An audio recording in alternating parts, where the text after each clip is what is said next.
Bonjour, bonjour. Allez, c'est parti, deuxième vidéo. Comme d'habitude, j'attends de voir si tout est ok de mon côté. J'espère que vous allez bien, que vous avez passé un bon week-end. Alors de mon côté, c'était un week-end très reposant. J'avoue, j'ai pas fait grand-chose et ça fait du bien. Alors, voyons voir, est-ce que mon live fonctionne? Je pense que ça va être bon. Aujourd'hui, je vais vous montrer un peu les alliances qu'on aime bien fabriquer avec Marion, à qui je passe le bonjour, ainsi qu'à tous mes collègues. Donc ouais, je vais vous montrer 5 modèles d'alliances, quelques autres pièces de joaillerie qu'on a fabriquées ou que j'ai fabriquées plus tôt, ouais, parce que ça date d'un petit peu. Histoire de vous montrer les pierres que j'aime bien, sachant que la semaine prochaine, on fera un autre live où je me focaliserai vraiment sur les pierres que j'aime particulièrement et que je vais pouvoir vous présenter. Voilà. Alors, j'actualise pour voir si tout est ok de mon côté. Bienvenue à ceux qui arrivent. Voilà, tout est bon. Ok, bon, super. Normalement, je vais avoir vos commentaires aussi. Parfait, parfait. Bon, bienvenue à tous ceux qui sont là. Je vois pas qui est là, mais voilà. Coucou. Alors, pour commencer, hop, un petit retour sur les alliances. J'en avais déjà montré la semaine dernière, notamment l'alliance vraiment fétiche, la bague tressée. Je la remontre là. C'est vraiment notre best-seller, hein. C'est une bague qu'on fait très souvent, qu'on peut faire en or blanc, en or jaune, en or rose, qui a cette particularité d'une illusion d'optique. On a l'impression qu'elle s'élargit ou qu'elle s'affine. Elle est très élégante. On peut la proposer avec un ruban confort à l'intérieur, donc euh, du métal bien lisse pour pouvoir mettre les gravures. Ah, la mise au point est pas simple à faire, hein. Je recommence, j'éloigne un petit peu. Voilà. Est-ce que c'est mieux? Pas simple. Voilà, c'est une bague qu'on adore fabriquer. On aime bien travailler la tresse et donc on propose aussi la tresse sur un modèle d'alliance comme celui-ci. On a une tresse qui se promène, qui fait une vrille. J'aimerais bien m'approcher, mais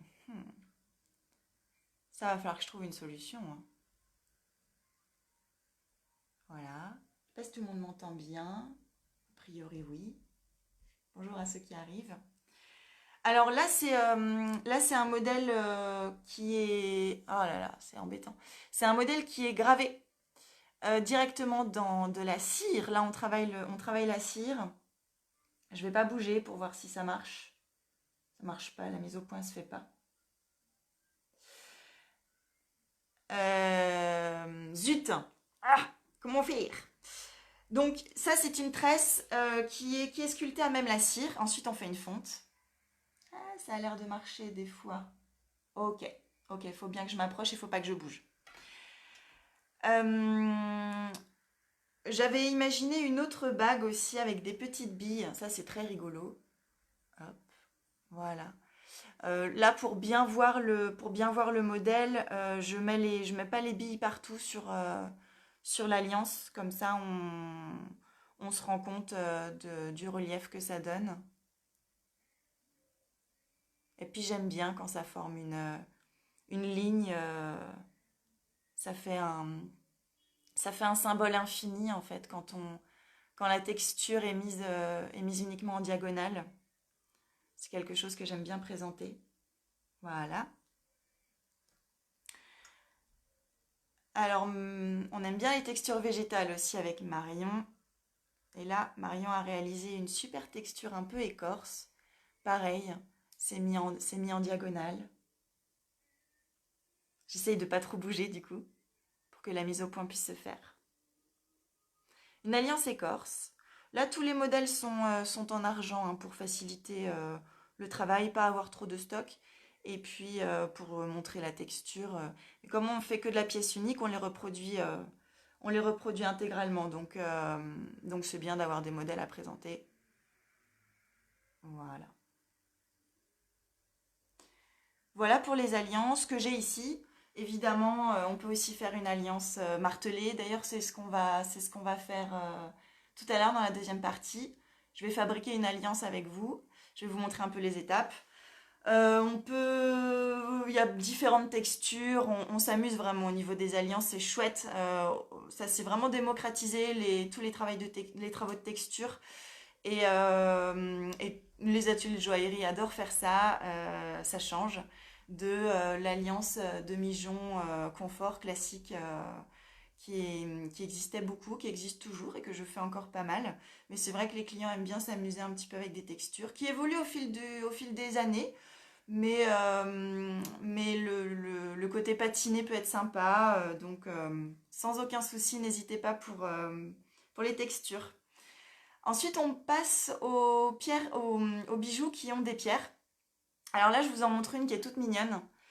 C'est une petite bague que j'ai imaginée d'anniversaire, par exemple, ou pour un Noël, ou pour sans raison. C'est un anneau fabriqué enfin, ce sont des petites billes en fait, hein, des petites boules en or gris 18 carats. Et au centre, c'est une émeraude taille cabochon. Donc ça veut dire que c'est bombé, mais lisse, il n'y a pas de facettes. Jolie petite émeraude.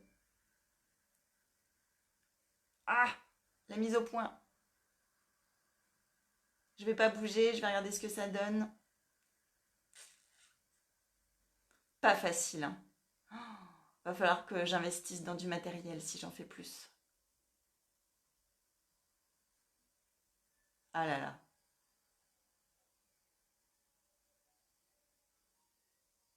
Je m'approche. Voilà. Toute petite, toute mignonne. Je la mets. Voilà, vous voyez. Super agréable à porter. On peut la mettre en accumulation avec d'autres bagues. Elles vont très bien ensemble, par exemple. Voilà. Je vous en montre une autre. Alors celle-ci, pareil, j'ai voulu faire une petite illusion d'optique. J'espère que ça va bien se voir. Alors on a cette bague avec un grenat ovale. Le grenat fait 4 carats 0,3. On devine la ligne de diamant. Et puis quand on inverse, enfin quand on fait évoluer la bague en 3 dimensions, on voit que les diamants en fait entourent complètement le grenat. Alors que de côté, on n'a qu'une ligne. J'aime bien faire ça. Ça, c'est vraiment des choses que j'aime faire. Je la mets de temps en temps. Alors, elle est un petit peu rayée. C'est aussi mon plaisir hein, de porter les bijoux. Superbe grenat, bien rouge, bien intense. Et donc, il y a combien de... J'ai noté les informations. Il y a 36 diamants sur cette bague. Bague boule qui donne vraiment bien sur la main. Très agréable à porter. Voilà. Alors, dans la même ligne directrice, j'avais réalisé il y a quelques années des boucles d'oreilles, toujours autour du grenat. J'aime bien le rouge. Alors, cette paire de boucles d'oreilles a été réalisée avec l'atelier Morganti. C'est un atelier extraordinaire de lac, puisque la goutte qui se trouve ici est laquée à l'intérieur. J'espère que ça va se voir. J'approche. Donc on a toujours un grenat rouge. La pierre fait 2 carats 5. Des diamants. Donc en tout on a 28 brillants. J'espère que le focus se fait bien. Ah, faut absolument que ça marche, hein. Je rapproche. Voilà, super. Alors là le grenat il est en contre-jour. Donc il paraît sombre. Il est d'une très belle couleur, d'un très beau rouge. Voilà, ça donne plutôt pas mal, hein. Je la mets, hop. Voici le résultat. Évidemment, des boucles d'oreilles qu'on peut pas mettre tous les jours, mais sympa pour un cocktail, une réception, puisqu'un jour, on aura des cocktails et des réceptions de nouveau.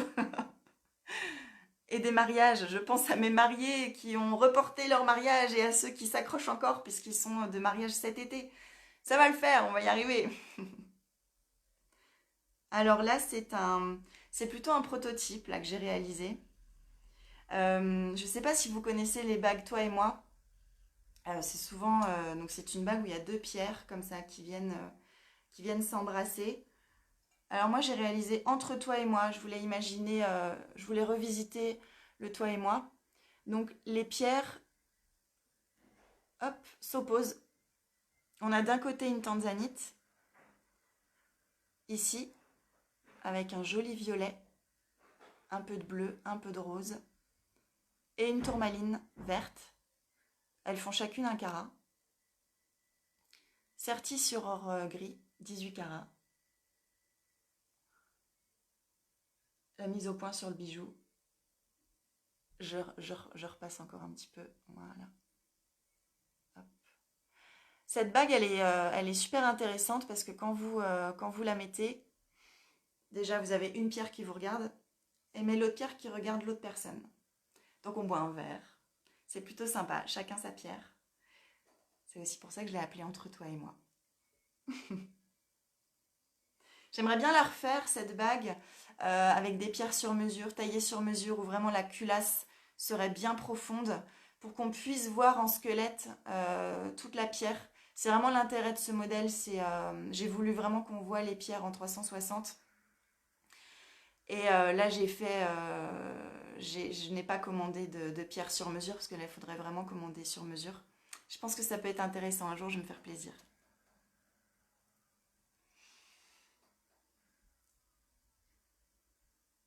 Merci pour vos commentaires. N'hésitez pas à poser des questions si sur les pierres, leur nombre, si je ne suis pas assez précise. Alors là, c'est un chouchou que je vous présente. C'est un peu le totem de la marque. C'est la fameuse libellule qui est fabriquée en or blanc. C'est une pièce unique, évidemment, comme toutes. Fabriquée en or blanc 18 carats avec deux nacres roses, des diamants. En tout, il y en a 65. Et elle a été imaginée tout en discrétion. Les pierres se trouvent là, en fait. J'espère que la mise au point va être bonne. Les pierres se trouvent sur les tranches de l'aile. Parce que j'avoue, mon petit faible, c'est les pierres qui sont placées finement, subtilement. Et j'aime bien quand il y a des petits, comment dire, quand il y a des petites surprises en fait. Quand on regarde la libellule, on s'attend pas à ce que les pierres soient là. C'est quelque chose qui me plaît et ça me plaît dans beaucoup des bijoux que je fabrique. Trouver le petit détail qui va faire que le modèle va être original, différent. Alors je vois que la mise au point a été très mauvaise. Donc je rapproche un petit peu, j'aimerais bien que vous voyiez les diamants. Donc je ne vais pas bouger.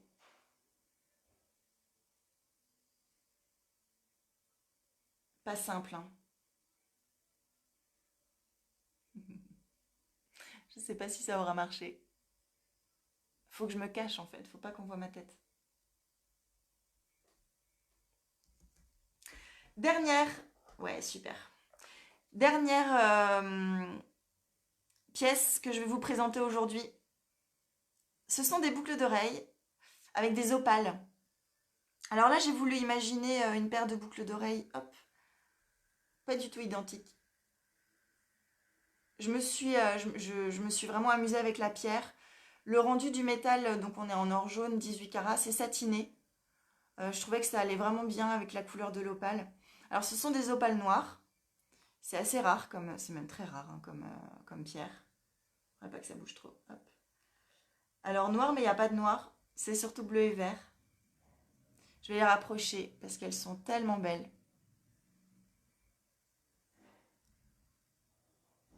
J'aimerais bien que vous voyiez tout le détail de la pierre, c'est incroyable. Toutes les couleurs qu'on voit. Comme ça bouge, je ne sais pas si la mise au point sera bonne.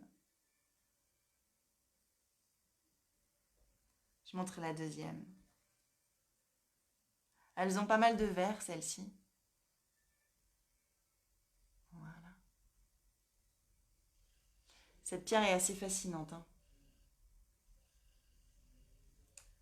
Mise au point sont vraiment difficiles.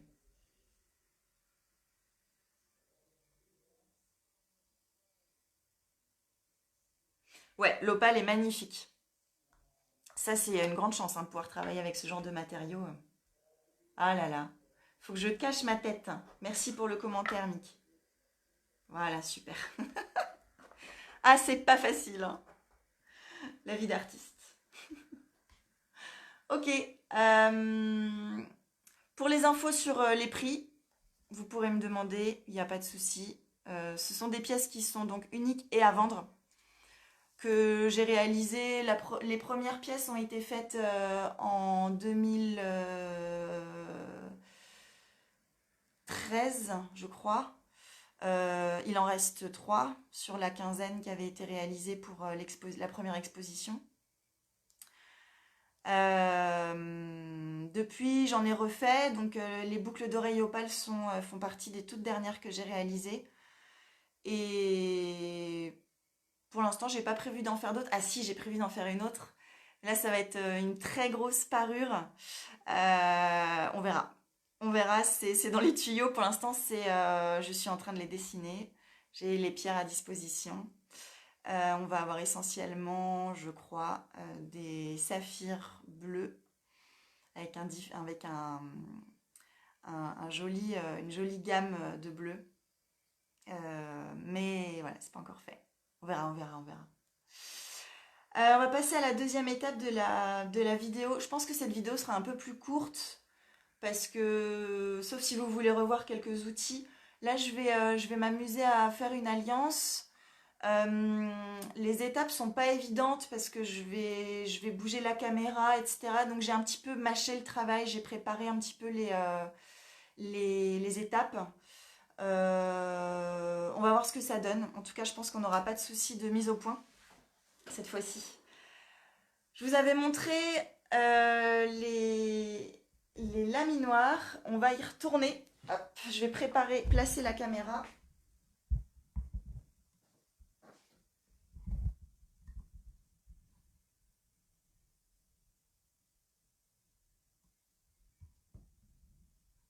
Voilà. On va placer ça bien. Hop. Donc là, c'est le laminoir section carrée. La semaine dernière, j'avais fait un petit lingot d'or jaune que voici. Il est tout beau, tout propre. La fonte avait pas été, enfin le visuel de la vidéo avait pas été super. Faudra que je réfléchisse à comment faire pour vous montrer des fontes parce que c'est vraiment très très beau quand le métal part en fusion. C'est vraiment magnifique. Donc là, ce qu'on va faire, c'est qu'on va passer le lingot dans le laminoir petit à petit. Et la section va devenir carrée, parce que là pour l'instant la section elle est plutôt rectangulaire. Elle n'a pas vraiment de forme. Donc je vais lui donner une forme. Je retourne juste mon ordinateur pour voir vos commentaires et vos questions. Hop. C'est parti. Pas très compliqué. Je passe le lingot, je le retourne, je passe encore et je resserre. Je reste sur le premier sillon. Je passe, je repasse. Et là, je vais changer de sillon parce que je suis trop serrée. J'ouvre, j'écarte donc les deux cylindres. Et c'est reparti. Je vais le faire un petit peu vite, comme ça vous allez voir la différence. Une étape qui se répète. C'est vraiment la base en joaillerie, hein. Dès qu'on a notre lingot, On enchaîne avec le laminoir. Donc on a deux laminoirs, un laminoir section carrée et un laminoir section plate.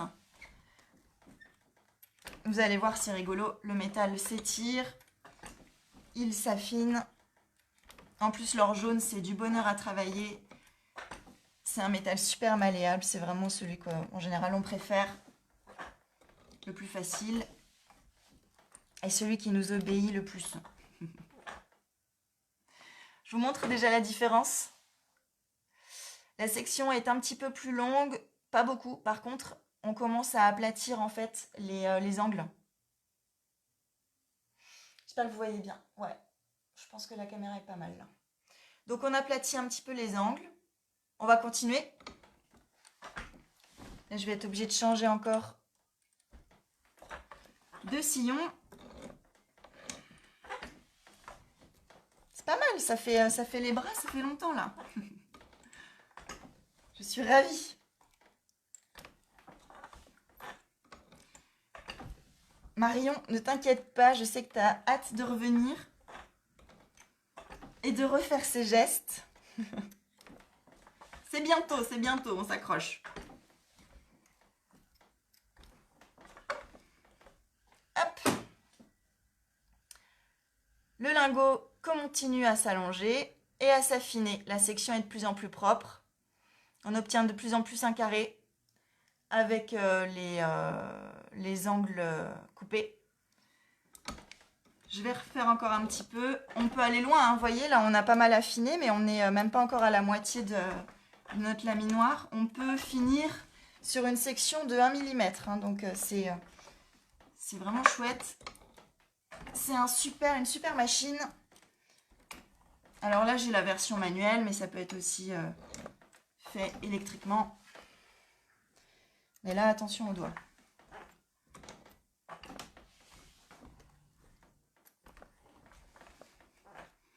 Je continue. Je vais vous montrer. Là, on va passer à l'étape suivante parce que sinon, ça peut durer longtemps.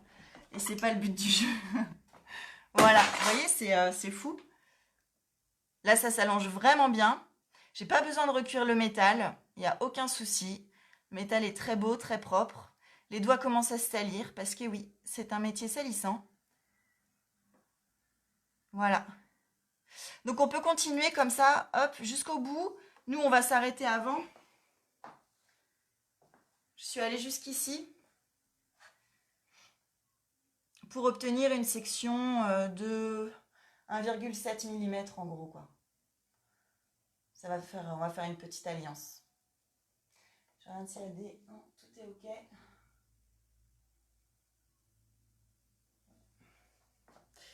À cette étape-là, il faut recuire le métal, puisque je vais changer d'outil. Je vais changer de machine. Moi, je l'ai déjà refait. Je vais recuire, vous le verrez, hein, mais pas à cette étape-là. Donc là, c'est recuit. Je déplace la caméra. On va cambrer le métal.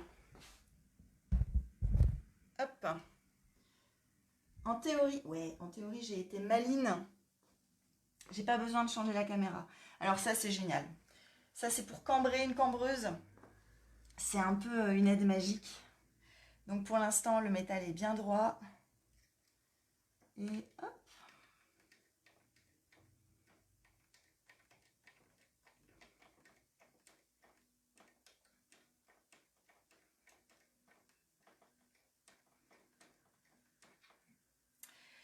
Voilà, on a déjà un anneau. Plutôt pas mal, hein. Je ne sais pas quelle taille on va faire. Pour vous donner une idée, hop. Là, j'ai cambré le métal. J'utilise mon triboulet métrique. Je suis en taille 55. Un tout petit peu plus.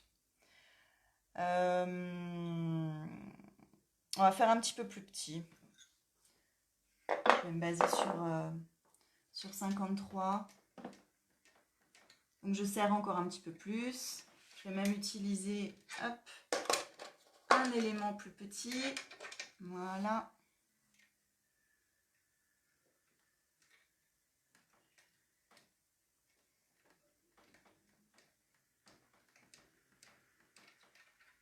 Ça, c'est vraiment magique. On peut aussi le faire à la main, hein, en tapant sur un triboulet avec un maillet. Mais bon.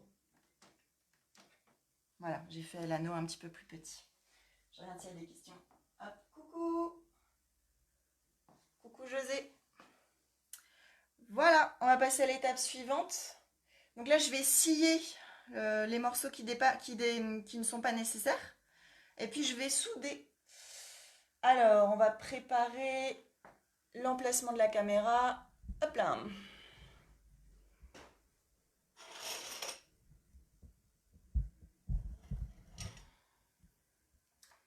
Petite mise au point. Hop. Voilà.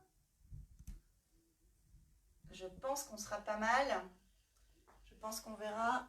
Si j'allume là, est-ce que c'est bien? Oui. Alors maintenant, on va chauffer. Hein, donc, je vais mettre le tablier. Pas du tout un tablier conventionnel en joaillerie. En général, c'est une blouse. Et vous le savez, je ne peux pas faire comme tout le monde. Tac. Je vais approcher l'ordinateur, comme ça j'approche l'ordinateur, comme ça je vois vos commentaires. Hop là. Parfait. Donc, nous y sommes. J'ai mon alliance qui est quand même qui ressemble plutôt pas mal à une alliance, n'est-ce pas? Je vais scier ce qui dépasse.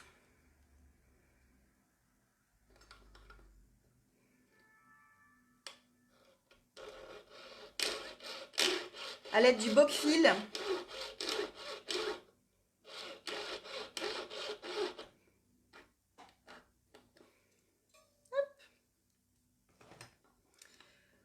Ça, c'est une cheville. C'est vraiment notre meilleur ami en joaillerie. C'est sur cette pièce en bois qu'on pose notre main. C'est grâce à elle qu'on sait travailler. Chaque joaillier travaille la cheville différemment. Donc en général, on coupe un triangle pour pouvoir scier, hop, et de plus en plus aller loin dans la pièce. Donc en fait, ce trou est amené à s'agrandir au fil des années. Ensuite, on travaille un petit peu, il y a plein de traces, hein, il y a plein de coups. On travaille la cheville comme on l'entend pour avoir des appuis convenables. Alors il se trouve que celle-ci n'est pas ma cheville, donc je suis pas très bien installée, mais c'est pas grave, je m'habitue. Puisque ma cheville, la mienne à moi, la vraie, elle va partir à Véteuil avec mon établi, mon mien à moi, mon vrai, puisqu'on va ouvrir un deuxième atelier à la campagne, tout près de Giverny. Je replace le sillon, là je remets un petit coup de boc-fil.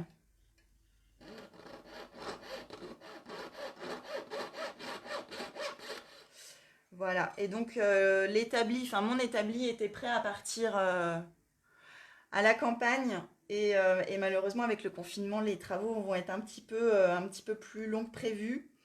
Donc, bon, je travaille avec une autre cheville en attendant de m'installer à la campagne.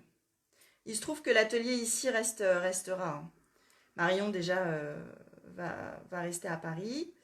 Et puis moi, je serai là 3 jours dans la semaine, je pense. Voilà. On a scié, on a rapproché les deux extrémités. On est vraiment bien prêt à souder. Voilà. C'est parti. J'espère que vous verrez la soudure. Donc là, j'utilise des petits paillons d'or jaune forte. Donc ce sont des petites plaquettes comme ça de soudure. 18 carats pour la forte. Voilà. J'en ai découpé 4. On n'a vraiment pas besoin de beaucoup de morceaux. J'en ai bien trop là. mais c'est pour au cas où mes petites soudures ne se mettent pas où je veux. On a besoin aussi d'une petite bruxelle. Et l'idée, en fait, ça va être de souder cet endroit. Est-ce que vous le... Ouais, vous verrez peut-être pas très très bien.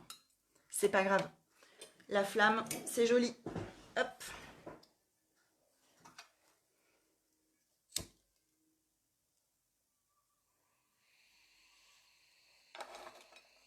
Je vais d'abord chauffer l'alliance.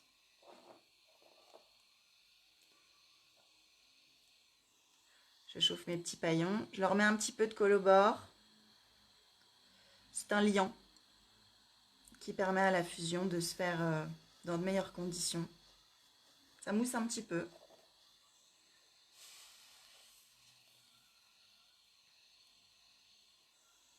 J'en mets à l'endroit de ma future soudure.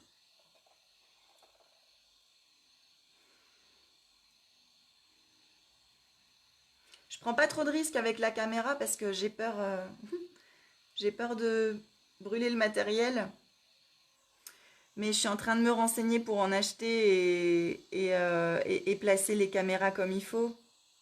Là, j'ai chauffé, ça a fait une petite bille de soudure. Cette petite bille, elle est vraiment au bout de ma bruxelle. C'est vraiment minuscule. Je vais la placer pour faire ma soudure. Je l'ai posée. Je ne sais pas si vous la voyez.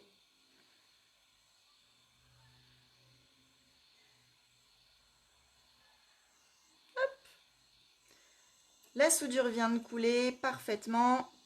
Je mets une deuxième petite soudure, hop, de l'autre côté. Et voilà. J'espère que vous voyez pas juste un gros morceau brûlant.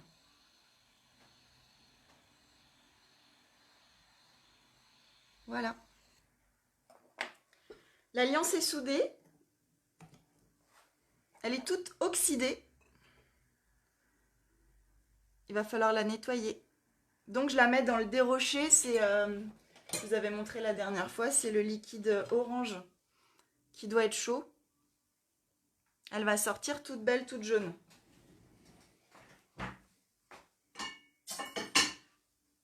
Pendant ce temps, je regarde les commentaires. Je pars où? Ah je pars, donc c'est dans le Vexin, tout près de Giverny. Oh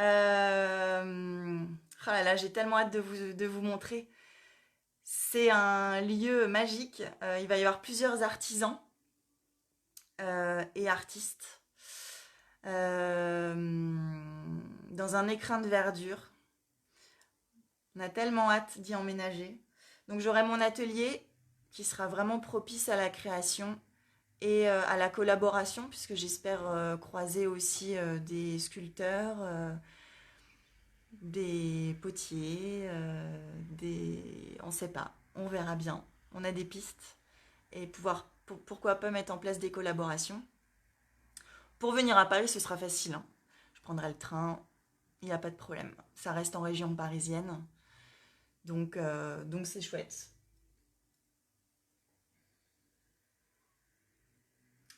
Faut attendre un petit peu.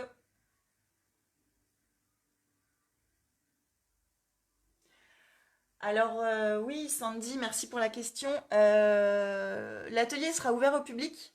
L'idée, ce sera aussi d'avoir un espace plus grand parce que, vous savez, j'aime bien montrer mon métier. Je voudrais organiser des stages de joaillerie pour des non-professionnels, pour des amateurs. Montrer les techniques, que les gens puissent expérimenter eux-mêmes. Je l'ai déjà fait, j'ai déjà fait des stages ici, mais c'est trop petit. Puis maintenant, on est quand même deux avec Marion. Et avec le confinement, j'ose même pas imaginer comment mettre en place ça si cette situation perdure. Ouais. Donc là-bas, ce sera bien. Là-bas, il y aura de l'espace. Je pourrais vraiment montrer mon travail. Et bien sûr, les gens pourront venir. Ça va être un lieu incroyable. Vraiment, j'ai hâte de vous montrer. Vous verrez en vrai. Pour l'instant, c'est encore une surprise.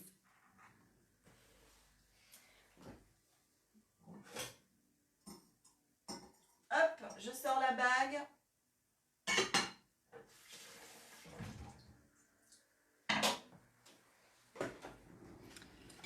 L'alliance est toute propre. Il aurait fallu que je la laisse encore un petit peu, mais c'est pas grave, je vais nettoyer. On va utiliser les limes. Commencer par nettoyer. Donc là, je vais vraiment nettoyer. Peut-être je peux vous montrer. L'idée maintenant, c'est de nettoyer l'intérieur de la soudure, l'intérieur de l'anneau. Lisser la soudure, faire en sorte qu'elle ne se voit plus. Pour ça, j'utilise une lime, demi-jonc ou feuille de sauge. Là, c'est feuille de sauge, ça arrondit. Je nettoie.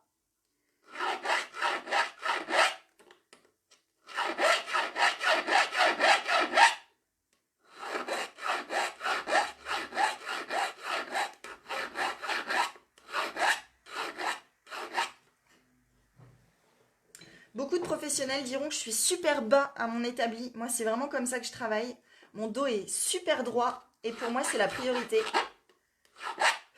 J'ai pris mes habitudes. Voilà, je travaille comme ça. Je suis très près de ma cheville.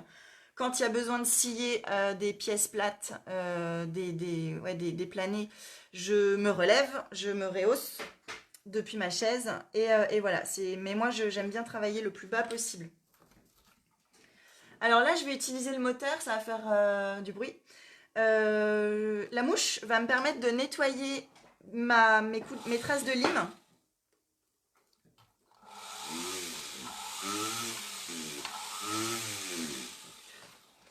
Maintenant qu'il n'y a plus de traces, je peux arrondir mon alliance nickel.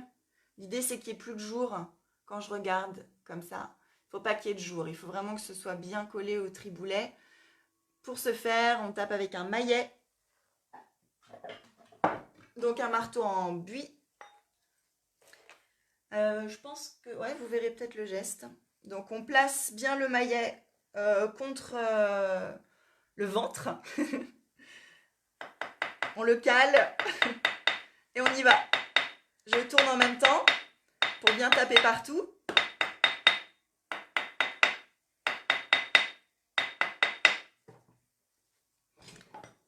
Je vais la retourner.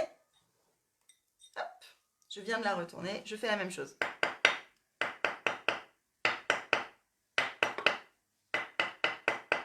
Ça permet en même temps, donc cette étape-là permet de bien arrondir l'alliance, mais aussi de durcir la soudure, puisqu'en tapant sur le métal, on durcit le métal, donc on durcit aussi la soudure au passage.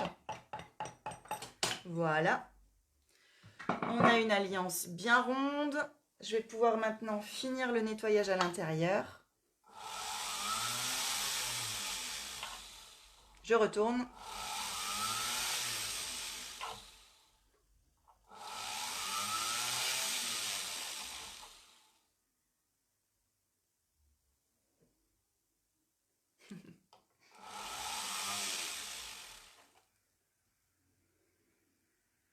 Voilà. Je ne sais pas si vous verrez que c'est propre dedans, mais pas à l'extérieur, ni sur les côtés.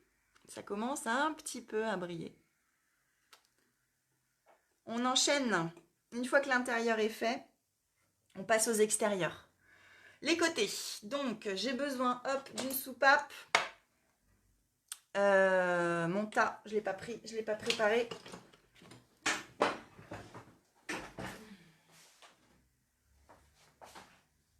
Est-ce que si je mets là, ouais, vous devriez voir. Je vais être obligée de le mettre là parce qu'il me faut un pied en dessous. Donc, mon alliance est ici. Je vais juste nettoyer, pareil, la petite boursouflure de soudure des deux côtés à l'aide d'un cabron, puisque j'ai vraiment pas mis beaucoup de soudure, donc j'ai pas besoin de limer.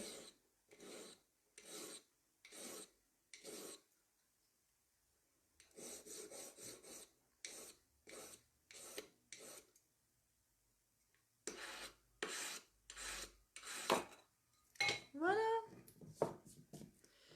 Je pose l'alliance sur mon tas. Je pose la soupape et je vais taper pour que tout soit bien plat, bien lisse. Ça va faire du bruit.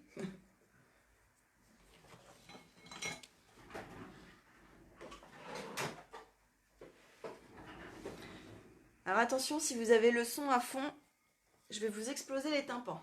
1, 2, 3. Pareil de l'autre côté. 1, 2, 3. Et oui, on forge ici, attention. Maintenant que c'est bien plat, je vais tout nettoyer. Parfait. Au cabron, donc du papier de verre. On a du papier de verre de différents grains. Pareil de l'autre côté. J'accélère le mouvement. Hop. Voilà.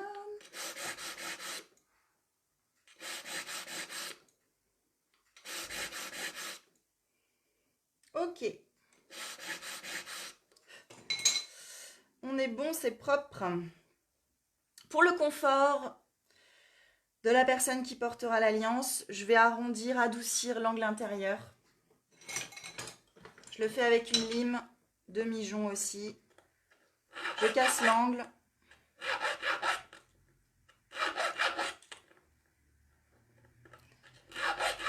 Alors évidemment, étant gauchère, je pense que vous ne voyez pas grand-chose.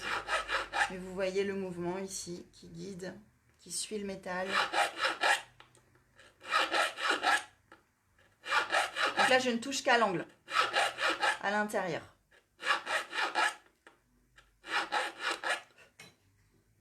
Voilà, l'angle n'est plus du tout saillant. Je le nettoie avec la mouche.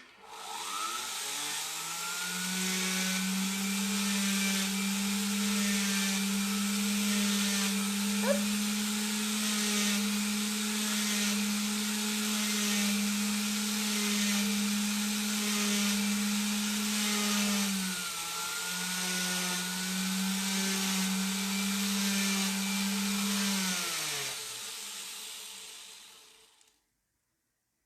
Parfait.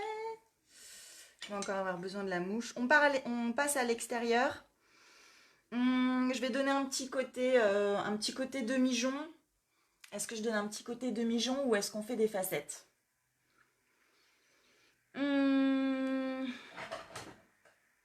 Peut-être vous voudriez voir les facettes. Dites-moi. Je peux vous lire. En attendant vos réponses, je vais casser l'angle extérieur. Alors vous avez le choix entre une alliance facetée ou une alliance demi-jonc classique. Sachant qu'en temps de travail, là pour vous montrer, je vais faire vite, vite et bien, ça ne changera pas grand-chose. Évidemment une alliance texturée, martelée, donc avec des facettes, c'est plus long à faire. Mais...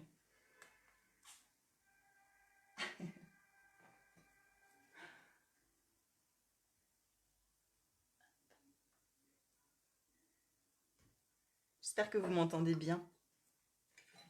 Bon, je n'attends pas votre vote. Je vais facetter. Donc là, on est sur une alliance, voilà, bien lisse. J'ai encore ma soudure qui est là. Hein. Je ne sais pas si vous la voyez. Ma soudure extérieure est bien présente. Je vais faire des facettes de façon très aléatoire. Donc pour ça, il faut faire des plats avec une lime plate, bien sûr.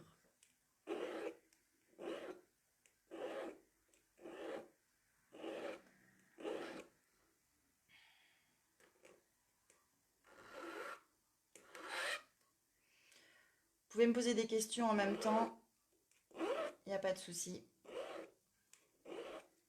Pour faire une alliance, vous voyez, c'est quand même assez rapide, hein, selon les textures, selon la taille. Vous voyez aussi que je perds des poussières qui se retrouvent sur mes doigts. Mais surtout dans cette peau, tout tombe dans une peau en cuir. Et c'est récupéré, bien évidemment. Et retrié et donné au fondeur pour en récupérer la matière première qui pourra être ensuite retravaillée. Je vais faire que sur la moitié d'une bague, comme ça vous verrez la différence.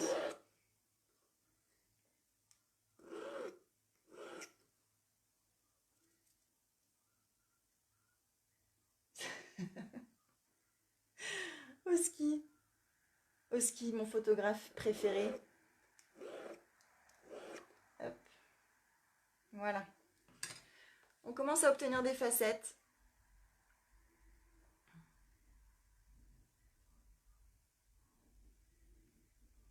C'est quand même hyper agréable à faire, hein.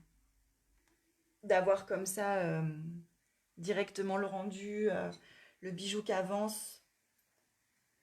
C'est le travail manuel pour ceux qui aiment, hein. C'est une thérapie en soi, hein.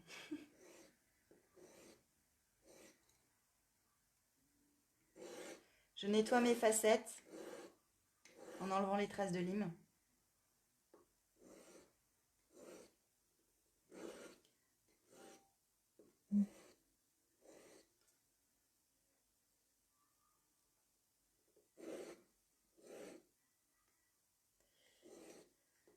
Ah là là, ça me fait penser à tous les projets que j'ai dans la tête là et que je voudrais réaliser. Marion, on va avoir du boulot quand tu vas revenir. C'est sans fin la création, hein. Ouais, c'est propre, c'est bien. Bon, les facettes sont grandes, mais l'important c'est que vous compreniez l'idée. Voilà.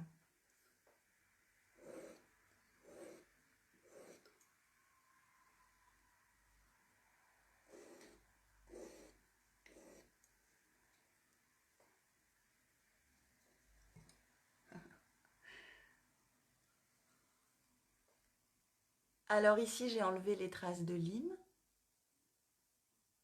Ça commence à prendre forme.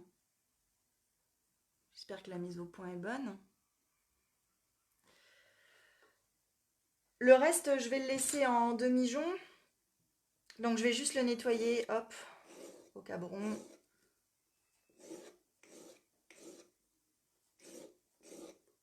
Donc je retourne. On fait toujours un travail en symétrie en fait, hein, en joaillerie, surtout sur les alliances.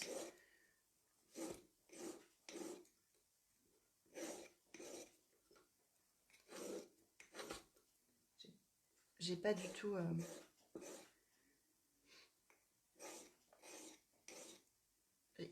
j'aurais dû me... Hop. J'aurais dû me couper l'ongle du pouce, hein, pour tout vous dire. Voilà. J'enlève un peu mon bazar. Petit nettoyage. Et on va polir et ce sera terminé. Voilà, ce qui va être rigolo, c'est qu'on aura deux textures.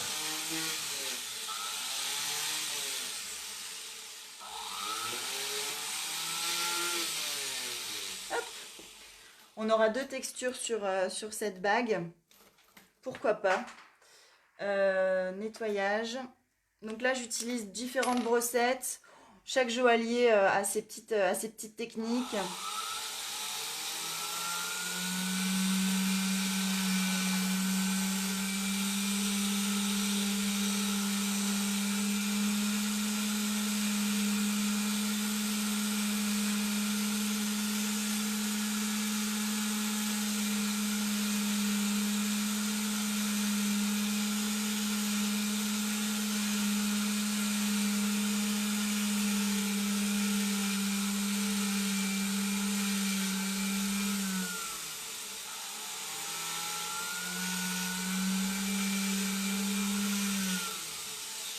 Voilà, je suis passée sur chaque facette.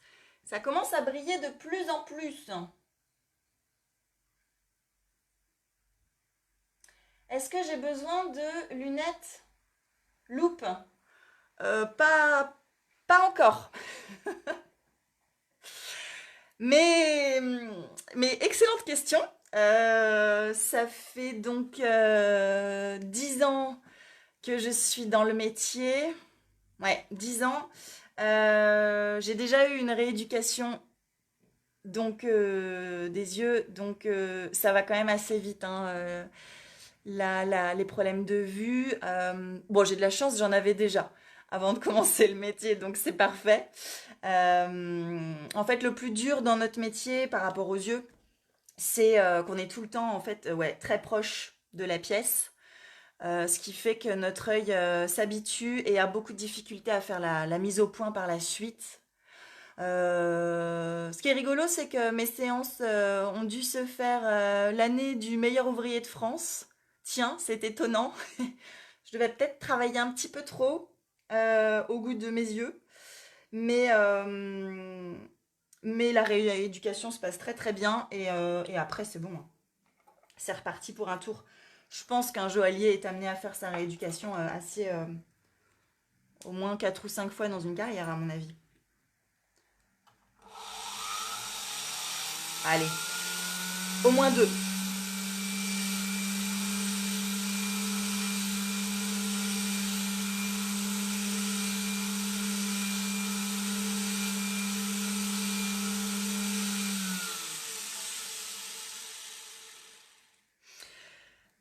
Maintenant, j'ai presque fini en fait, hein. Moi, mon travail est quasiment terminé. Je vais quand même polir l'alliance, même si normalement, il faut un tour à polir. Voilà, le polisseur a une grande machine avec lui. Je vais le faire au moteur juste pour vous montrer le principe et puis pour vous montrer la différence de brillance. Ce que je dois faire maintenant, c'est vraiment émeriser avec un papier de verre le plus fin possible. Et le travail du joaillier, en tout cas, est terminé. Hop, donc là, j'utilise un cabron avec un grain tout fin, tout fin.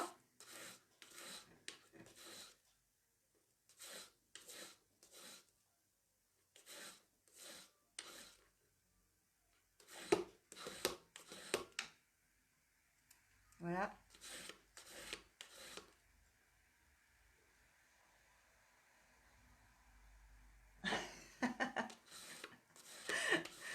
Martin, j'adore. Ah oui, pour ceux qui connaissent l'atelier, puis je vous ai montré la semaine dernière hein, ma vue de dingue sur le Sacré-Cœur. Oh là là, quelle chance. La provinciale qui s'installe à Paris et qui trouve un atelier vu sur le Sacré-Cœur. Ça, j'étais vernie. Merci mes petits anges de la joaillerie de m'avoir trouvé ce local. José se reconnaîtra. Hop, on passe au polissage. J'utilise des petites brossettes. Comme je vous le disais, normalement ça se fait pas au moteur, ça se fait sur un tour à polir. Mais bon, c'est pas grave. Ce sera joli quand même. Et l'idée c'est pas de vous montrer, c'est de vous montrer juste les étapes. Pâte à polir, on en a différentes pour lustrer, des plus ou moins abrasives.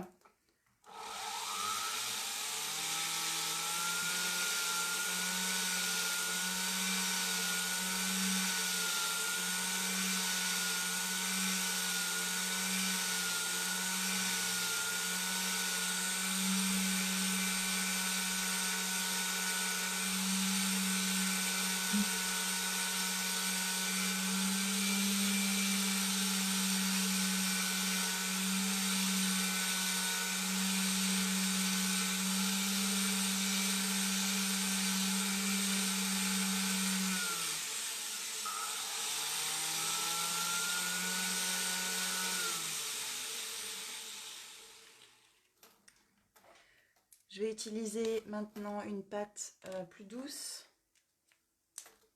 Voilà. Le bijou brille, les doigts.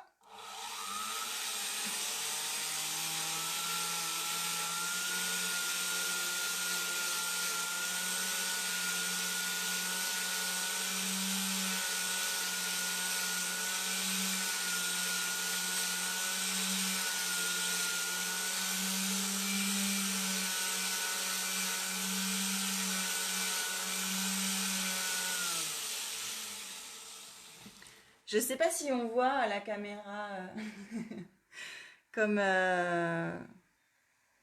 comme ça brille plus de loin déjà. J'ai pas nettoyé les facettes.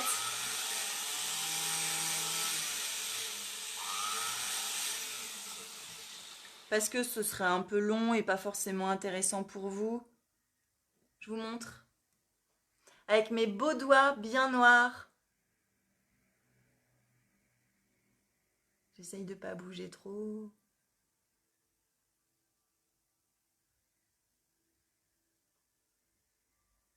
Voilà.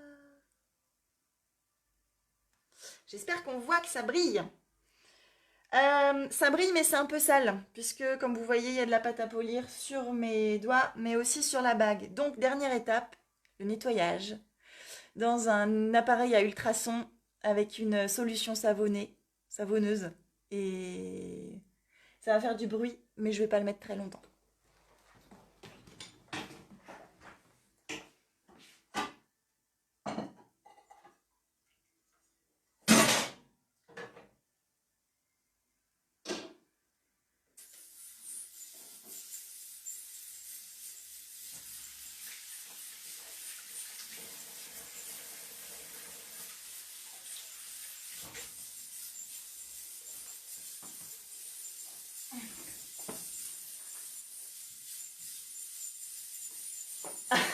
J'en profite pour regarder vos messages. Non, oui, on est très loin de la French manucure.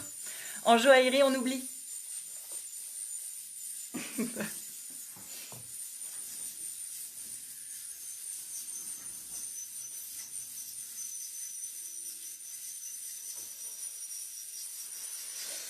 Je vais vous montrer le résultat.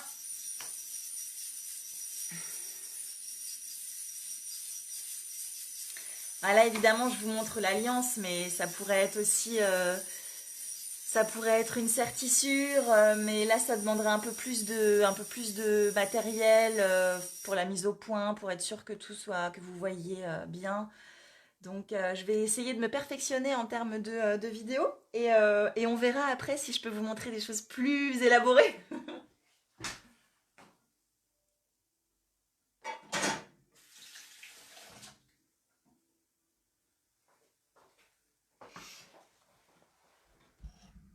Voyons voir.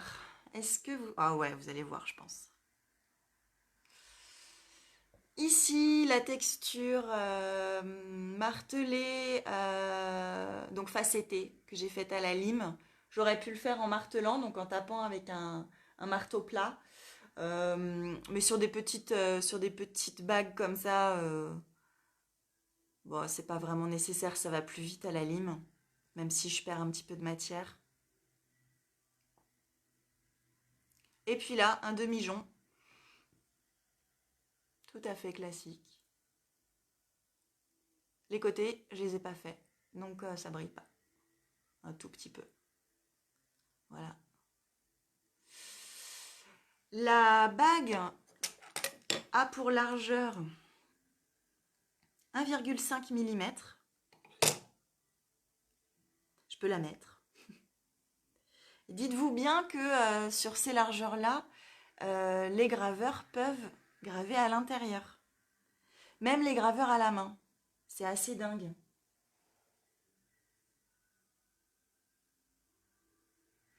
La gravure, c'est un métier formidable aussi. Vous pouvez regarder sur YouTube, sur Internet. Notamment, moi, je travaille avec deux graveurs. Un graveur héraldique. Hop, je vais remettre la caméra. Ce sera plus sympa pour vous de me voir. Peut-être. Peut-être pas. Je travaille avec un graveur héraldique, Pascal Doulière, que j'ai rencontré en Belgique, puisque c'est en Belgique que j'ai appris le métier.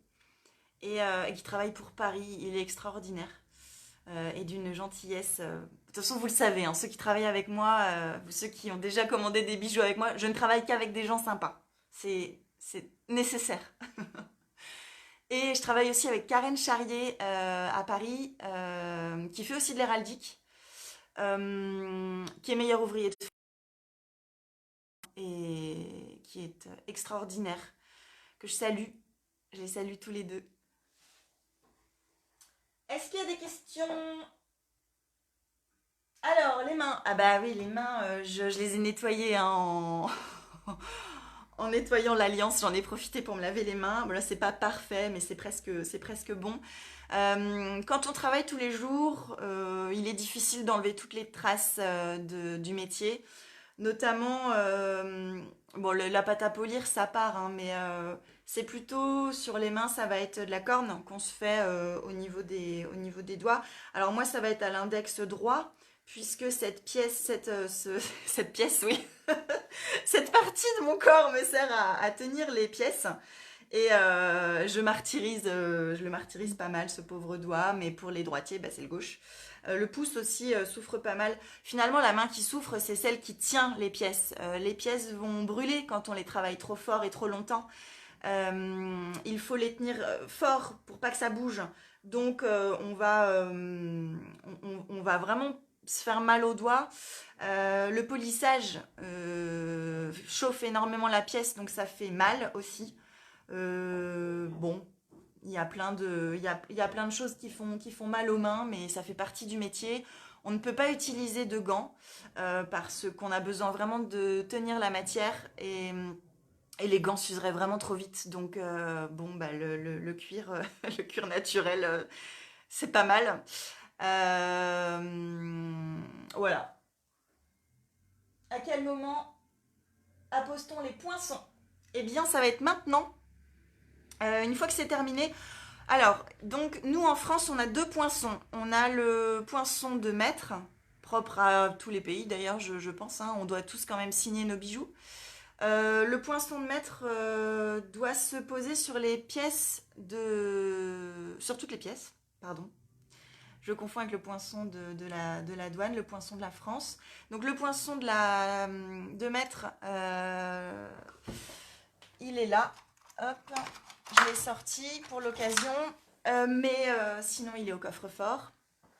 Donc moi, c'est une clé de fa couchée avec mes initiales NB et le STE pour société installé dans un losange. Le logo, en fait, on doit en choisir, on doit en soumettre trois à la douane, au service de la garantie, qui regarde dans son fichier de tous les poinçons de maître actifs et plus actifs, puisqu'on doit tous avoir un poinçon différent. Donc moi, j'avais soumis celui-ci en premier, donc j'étais ravie. J'aime bien la musique. Euh, je fais du violon, donc j'utilise pas la clé de fa, mais je trouve que la clé de fa est super jolie. Et le fait qu'elle soit couchée, ben, ça me faisait penser à un symbole féminin. Je sais pas pourquoi. Donc voilà, c'est devenu mon poinçon officiel. Donc le poinçon, il est au bout. Il est tout petit et on la pose. Donc on la pose en fait à la fin, une fois qu'on a terminé notre bijou, en général avant de polir. Puisque il faut qu'on. Moi, j'ai pas le poinçon officiel de la garantie, donc de l'État français. Pour l'or 18 carats, c'est une tête d'aigle. On peut demander à avoir les poinçons officiels. Moi, je l'ai pas fait. Je préfère déposer à la garantie à chaque fois que je dois faire poinçonner un bijou. Ça permet à la douane de vérifier que je travaille bien du 18 carats et voilà, de contrôler finalement à chaque fois que j'ai un bijou qui va sortir. Alors que si j'avais les poinçons à l'atelier, je devrais être contrôlée une fois par an. Et je trouve que le processus est plus contraignant, donc je préfère être contrôlée à chaque fois. Au moins, il n'y a pas de souci. Donc moi, je vais mettre le poinçon, le mien, sur une tranche. On peut mettre aussi sur le dessus. Moi, je vais mettre sur une tranche. Et le poinçon de la garantie, il est obligatoire à partir de 3 grammes d'or 18 carats. Donc, par exemple, sur cette bague, ce ne serait pas nécessaire. Si les clients souhaitent avoir ce poinçon, il n'y a pas de souci. On peut déposer le bijou à la garantie. Enfin, je dépose le bijou à la garantie. La garantie fait le poinçon. Mais moins de 3 grammes, c'est pas obligatoire. Ça rassure en général les clients, donc souvent on le fait en fait. Donc je vais du coup, hop, poser ma bague sur le tas en acier. Je prends, hop, un marteau plus petit que tout à l'heure. J'appose, je sais pas, moi je vais vous montrer, mais c'est pas non plus, c'est pas passionnant. Si je mets comme ça, j'espère que c'est bon.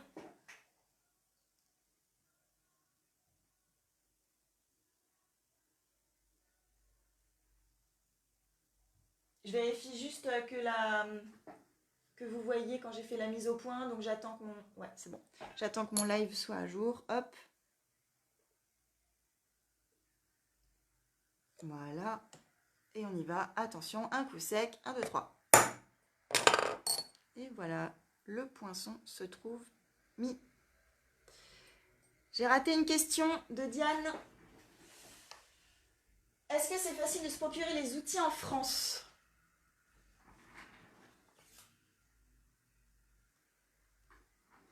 Ah, d'accord, en Norvège, oui, oui.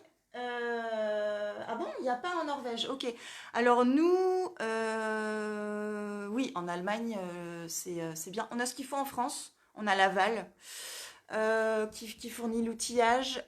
Moi, j'ai acheté mes outils quand j'étais en Belgique. On a ce qu'il faut aux Pays-Bas. Mais sinon, livraison par correspondance, c'est parfait. Là, je suis en train de me renseigner pour des nouveaux outils que je vais peut-être acheter aux États-Unis. Mais en France, bah, à Paris, moi, j'ai ce qu'il faut, hein. J'ai même dans ma rue, j'ai directement quelqu'un qui me... Enfin, j'ai une entreprise qui me les vend et qui peut commander certainement s'il manque des choses. Donc, moi, j'ai ce qu'il faut. Je pense qu'il n'y a pas de souci. En Norvège, ça m'étonne, mais ouais, tu dois avoir raison, hein. C'est fou. En tout cas, en Allemagne, parfait. C'est du très très bon matériel, donc tu as bien choisi le pays s'il fallait, bah, s'il faut faire venir de l'étranger. Voilà. Combien coûterait cette alliance et en quel matériau est-elle? Alors, on est sur une alliance en or jaune 18 carats. Je vais la peser, puisque le poids va quand même déterminer son prix.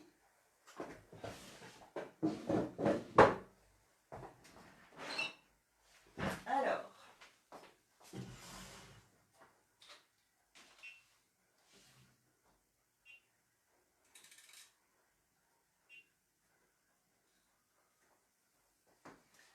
donc, la bague fait 1,50 g. En joaillerie, on est... je peux pas prendre mon téléphone, je vais prendre mon ordinateur. En joaillerie, bah, ça dépend des artisans, hein, mais on est globalement sur de la pièce unique. On est entre 100 et 150 euros de l'heure. Ça peut être plus si c'est compliqué. Là, sur une alliance, c'est autour de 130 euros de l'heure. Et pour connaître le prix de l'or, je vais directement vous donner le site internet. C'est Cookson. C2OKSON-clal.com.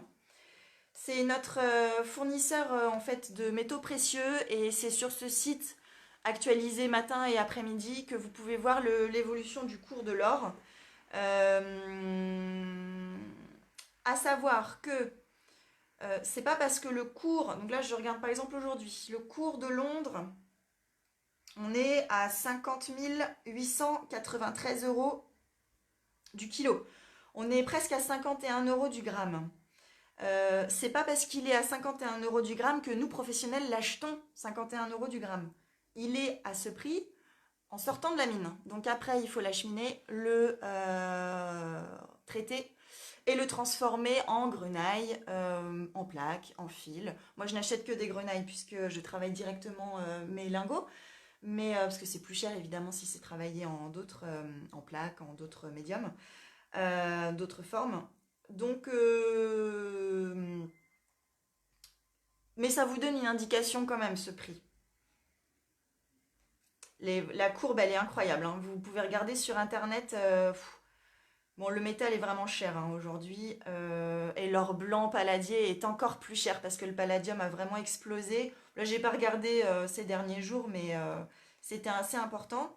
Alors, vous avez aussi sur ce site une info intéressante, c'est le rachat aux particuliers. Donc, vous avez un onglet, hop, rachat aux particuliers. Je vois qu'aujourd'hui, le rachat des bijoux 18 carats est à 29,01 € du gramme. Ça veut dire que tout professionnel qui vous rachète des bijoux cassés, des bijoux anciens, des bijoux que vous voulez revendre, ne peut pas vous le racheter à moins que ce prix. Donc vous pouvez vérifier avant de revendre votre métal. En revanche, ça c'est le prix pour du 18 carats pur. Donc il faut savoir que plus votre métal, plus votre bijou cassé, ancien, aura des soudures, moins son titrage sera élevé. Donc, il y a quand même un pourcentage qui est soustrait pour faire le calcul. On a également un tout petit pourcentage qui s'opère, qui est à soustraire parce que nous, quand on va vous racheter du métal, on va le donner au fondeur qui, lui, va le retraiter, va nous faire payer les frais de retraitement. Donc, on a également les frais de retraitement qui sont inclus dans le rachat de votre or. Mais c'est quand même intéressant de regarder le prix du officiel et actualiser tous les jours de l'or 18 carats si vous voulez en vendre. Voilà, je regarde s'il y a d'autres questions. Non.